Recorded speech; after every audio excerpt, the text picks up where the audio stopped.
This is the Sports Brawl, your weekly review of sports news, information, entertainment, and lifestyle with a feminine twist. I am your host, Angela Davis. Sports fam, it is Cinco de Mayo. Whoop, whoop, whoop, whoop, whoop, whoop. And we have got the hot, muy caliente topics for you. So let's get to it. Work at it now, hard work. Come on, push it. That's it. For me, it's just always trying to stay above the curve and stay one step ahead of my competitors. When should I go? As soon as they switch, that's when you got to catch and go. That's the time to take your opportunity. Okay, first up, we have got the Clippers. We have an update, right? Because so much has happened since we were here last week. So last week, of course, the big story broke about Donald Sterling, the owner of the Clippers, making his racist demands to his girlfriends, barring her from bringing any more African Americans to the games or taking pictures with them. Of course, that set off a whirlwind, and then the hammer came down from NBA Commissioner Adam Silver, the historic hammer, as I'm calling it, where he banned Donald Sterling for life and then declared he would get the 75% votes needed to sell the team. Now, of course, that set off a whirlwind, of course, of who was going to be potential owners and if he was actually going to be able to get the support he needs. Well, let me tell you, Mrs. Sterling is on board. That's right, Shelley Sterling, the estranged wife of Donald Sterling, says she fully supports Adam Silver and supports the sale of the team. So guess what? This is happening, people. This is absolutely going to happen. Now, since then, Stiviano, the infamous mistress, did an interview with Barbara Walters, and she said that she was deeply troubled and she considers Donald Sterling like a father figure, her poppy. And then she said that, you know, he's not really a racist and she's just troubled by all this that has happened. Really? Have several seats. Okay.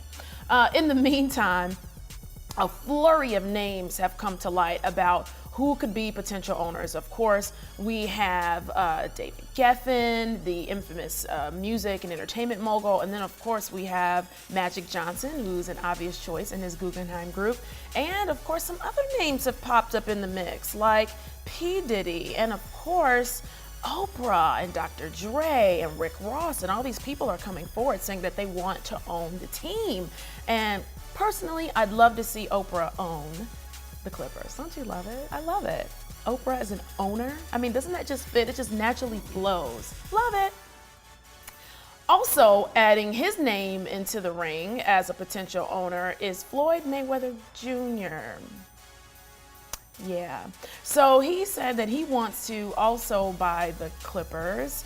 Unfortunately, I just don't think he's going to make the right fit. He had a recent post on Instagram where he posted a picture of his ex-girlfriend's ultrasound and said that she aborted their twins and that's why he broke up with her.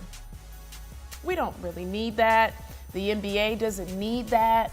And we kind of need an owner that's going to be a little more mature about how to handle social media and not be an actual distraction for the team. So we're going to need Mayweather to stay in the ring, which is where he was on Saturday night at the MGM Grand. He had a fight against Marcos Maidana, and he won that fight at a sellout crowd, and then that crowd started a fight of their own. Well, there was a fight after the fight at the MGM Grand, which triggered a stampede, and people were injured and they were trampled, and between 20 and 40 people were actually taken to local hospitals in Las Vegas.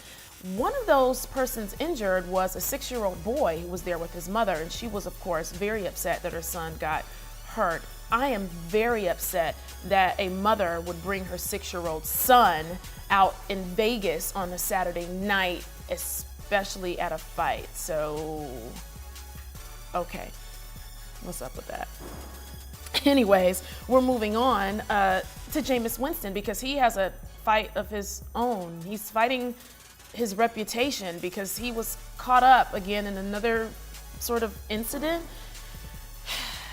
Well, he went to a Publix, clearly hungry, and he had a hankering for some crab legs, which is not illegal, but walking out of the store with them without paying is. Yeah.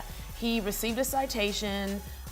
He was not arrested. He received a citation and will go through a program that will allow him to do 200 hours of community service and have this incident wiped from his record. Now, Jameis Winston, as you know, was charged or allegedly accused of allegedly raping a girl last year. And ever since then, he's really been trying to walk a fine line to keep his reputation above reproach.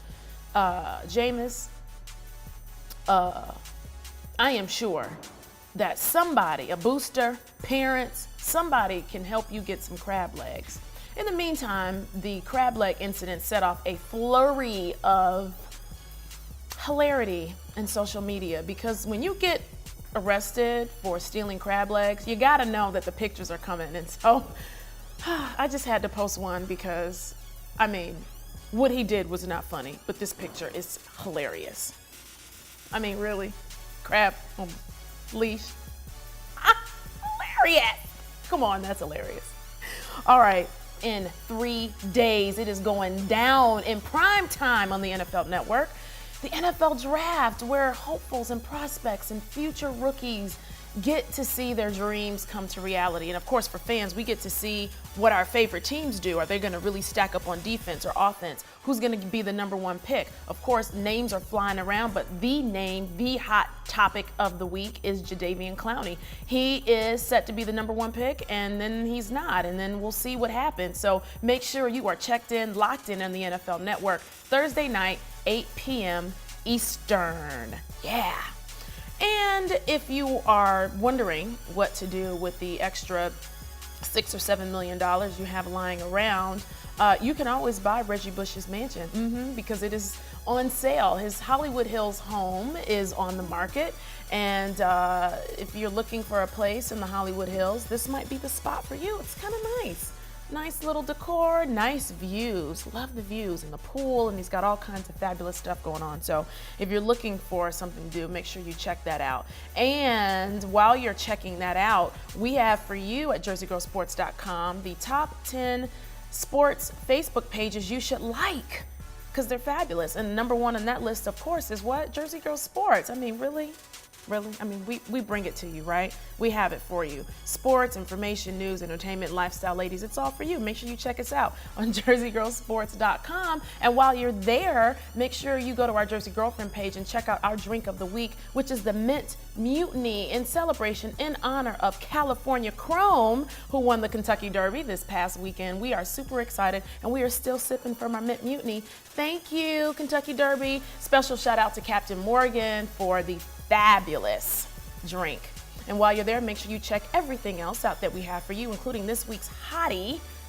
Well, today's hottie, because we have hotties that we will be loading up all week, NFL hotties in anticipation of the NFL draft. So make sure you check us out there on jerseygirlsports.com and on Facebook and on Twitter and on Instagram because we are everywhere. Why? Because we are Jersey Girl Sports. And this is the Sports Bra, women sports lifestyle.